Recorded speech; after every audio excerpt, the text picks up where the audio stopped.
الحمدللہ الذی ہدانا لہذا وما كنا لنہتدی لولا ان ہدانا اللہ۔ آج ہم بیان کریں گے کہ جو سوال فضیلت الشیخ سے کیا گیا، کہتے ہیں کہ ہمارے ملکوں میں کسی نے سوال کیا کہ نبی اکرم صلی اللہ علیہ وسلم کے بارے میں نور من نور اللہ اور غیب دان کا عقیدہ رکھتے ہیں لوگ۔ ان لوگوں کے بارے میں شیخ آپ کا کیا خیال ہے؟ یہ عقیدہ رکھنا صحیح ہے یا یہ عقیدہ رکھنے والے لوگ تعریف کے مستحق ہیں یا وہ شرکیات کر رہے ہیں؟ اس کے بارے میں وضاحت فرمائیں۔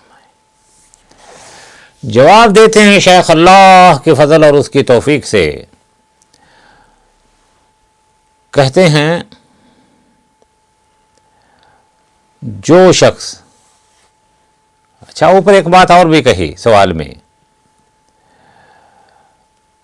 کہ اللہ کے نبی صلی اللہ علیہ وسلم کو نور من نور اللہ کہتے ہیں، غیب جاننے والا کہتے ہیں، پھر وہ آپ سے فریاد بھی کرتے ہیں اور یہ عقیدہ رکھے کہ آپ نفع نقصان کے مالک ہیں، تو اس شخص کے بارے میں کیا حکم ہے؟ آپ اس کو کیا کہتے ہیں؟ اور اس سے آگے جو بات کہی وہ سنیے۔ کیا اس طرح کے شخص کے پیچھے نماز پڑھ لینا جائز ہے یا نہیں؟ رہنمائی فرمائیں۔ جواب اللہ کی توفیق سے شیخ دیتے ہیں، جو شخص یہ عقیدہ رکھے کہ نبی اکرم صلی اللہ علیہ وسلم بشر نہیں بلکہ نور من نور اللہ ہیں اور آپ غیب جانتے ہیں، تو وہ اللہ اور اس کے رسول کے ساتھ کفر کرتا ہے۔ وہ شخص اور اس کے رسول کے دشمنوں، وہ اللہ تعالیٰ اور اس کے رسول کے دشمنوں میں سے ہے، دوستوں میں سے نہیں، کیونکہ اس کا یہ عقیدہ اللہ تعالیٰ اور اس کے رسول کی تکذیب پر مشتمل ہے، اور اللہ اور اس کے رسول کی تکذیب کفر ہے۔ اس عقیدے کے کہ اللہ اور اس کے رسول کی تکذیب پر مشتمل ہونے کے دلائل یہ ہیں۔ اللہ فرماتے ہیں میرے محبوب لوگوں میں اعلان فرما دو، قل انما انا بشر مثلکم، کہہ دیجئے، کہہ دو کہ میں تمہاری طرح کا بشر ہوں ایک۔ فرمایا قل لا یعلم من فی السماوات والارض الغیب الا اللہ، کہہ دو آسمان اور زمین میں اللہ کے سوا کوئی بھی غیب کی بات نہیں جانتا۔ تیسرے نمبر پر فرماتے ہیں قل لا اقول لکم عندی خزائن اللہ ولا اعلم الغیب ولا اقول لکم انی ملک ان اتبع الا ما یوحی الی، کہہ دو کہ میں تم سے یہ نہیں کہتا کہ میرے پاس اللہ کے خزانے ہیں، اور نہ یہ کہ میں غیب جانتا ہوں، اور نہ تم سے یہ کہتا ہوں کہ میں فرشتہ ہوں، میں تو صرف اس حکم پر چلتا ہوں جو مجھے اللہ تعالیٰ کی طرف سے آتا ہے۔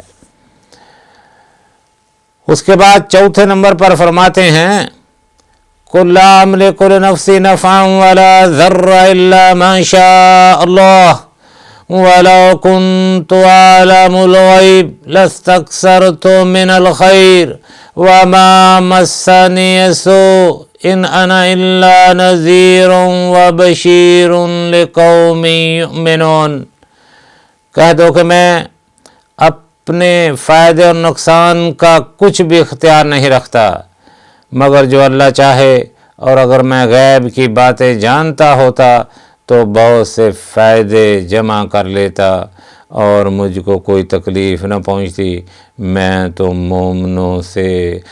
تو مومنوں کو ڈرانے والا اور خوشخبری دینے والا ہوں۔ اس کے بعد رسول اللہ صلی اللہ علیہ وسلم نے خود فرمایا انما انا بشر مثلکم انسا کما تنسون فاذا نسیت فذکرونی، میں تمہاری طرح کا ایک بشر ہوں، میں بھی تمہاری طرح بھول جاتا ہوں، پس جب میں بھول جاؤں تو مجھے یاد دلا دیا کرو۔ جو شخص رسول اللہ صلی اللہ علیہ وسلم کے ساتھ یہ عقیدہ رکھتے ہوئے استغاثہ کرے کہ آپ نفع نقصان کے مالک ہیں تو وہ بھی کافر اور مشرک ہے، کیونکہ اللہ تعالیٰ کی تکذیب کرتا ہے۔ اس کے بعد فرمایا وَقَالَ رَبُّكُمُ ادْعُونِي اسْتَجِبْ لَكُمْ ان الذین یستکبرون عن عبادتی سیدخلون جہنم داخرین، اور تمہارے پروردگار نے یہ کہا ہے کہ تم مجھ سے دعا کرو، میں تمہاری دعا قبول کروں گا، بلا شبہ جو لوگ میری عبادت سے سرکشی کرتے ہیں وہ عنقریب جہنم میں ذلیل و خوار ہو کر داخل ہوں گے۔ قل انی لا املک لکم ضرا ولا رشدا قل انی لن یجیرنی من اللہ احد ولن اجد من دونہ ملتحدا، یہ بھی کہہ دو کہ میں تمہارے حق میں نقصان نفع کا کچھ اختیار نہیں رکھتا، یہ بھی کہہ دو کہ اللہ کے عذاب سے مجھے کوئی پناہ نہیں دے سکتا اور میں اس کے سوا کہیں جائے پناہ نہیں دیکھتا۔ یہ اللہ کے نبی صلی اللہ علیہ وسلم فرما رہے ہیں۔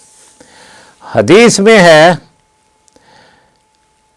کہ اللہ کے نبی صلی اللہ علیہ وسلم نے اپنے عزیز و اقارب کو جمع کر کے ان کو مخاطب ہو کے فرمایا، اور اس میں آپ کے قریبی ترین لوگ تھے، لا اغنی عنکم من اللہ شیئا، میں اللہ کے ہاں تمہارے کچھ کام نہیں آ سکوں گا۔ یہ اللہ کے نبی صلی اللہ علیہ وسلم کہتے ہیں۔ آپ نے یہ بات آپ نے یہ اپنا فرمان اپنی صاحبزادی حضرت فاطمہ اور اپنی پھوپھی حضرت صفیہ سے بھی فرمایا تھا، کیا لا اغنی عنکم من اللہ شیئا، کہ میں اللہ تعالیٰ کے ہاں تمہارے کچھ کام نہیں آ سکوں گا۔ یہ جو حدیث پڑھی ہے نا، لا اغنی عنکم من اللہ شیئا، بخاری کی صحیح حدیث ہے، اس کو صحیح مسلم میں بھی بیان کیا ہے۔ اللہ کے نبی صلی اللہ علیہ وسلم تو خود فرما رہے ہیں اور اپنی لخت جگر کو فرما رہے ہیں کہ میں ایسا کچھ نہیں کر سکتا تمہارے لیے، لیکن تم لوگ زبردستی اللہ کے نبی صلی اللہ علیہ وسلم کو مشکل کشا بنا رہے ہو، حاجت روا بنا رہے ہو۔ اللہ سے ڈر جاؤ اور اپنے رب کی طرف رجوع کرو۔ اور آپ نے یہ اپنی صاحبزادی لخت جگر حضرت فاطمہ اور اپنی پیاری پھوپھو حضرت صفیہ رضی اللہ تعالی عنہما کو بیان فرمایا تھا کہ ایسا قطعاً نہیں کرنا اور نہیں سوچنا کہ میں تمہارے کام آؤں گا۔ اس طرح کا عقیدہ رکھنے والے شخص کے پیچھے آخر میں شیخ فتویٰ دیتے ہیں کہ جو کہتے ہیں کہ اللہ کے نبی غیب دان تھے، وہ مشکل کشا ہیں، حاجت روا ہیں، پناہ دے سکتے ہیں، اس طرح کا عقیدہ رکھنے والے شخص کے پیچھے نماز جائز نہیں، نہ نماز جائز ہے اور نہ مسلمانوں کے لیے اس طرح کے کسی شخص کو امام بنانا چاہیے۔ مسلمانوں کا امام ہو تو مواحد ہو، توحید پرست ہو۔ تو اس لیے آدمی کو اپنے عقیدے کو درست کرنا چاہیے۔ اللہ کے نبی صلی اللہ علیہ وسلم کا دیکھو، آپ فرما رہے ہیں انما انا بشر مثلکم، میں تمہاری طرح کا بشر ہوں۔ یہ بات خود فرما رہے ہیں۔ دعا ہے کہ ہمیں کتاب و سنت پر عمل پیرا ہونے کی توفیق عطا فرمائے۔ وصلی اللہ علیہ وسلم۔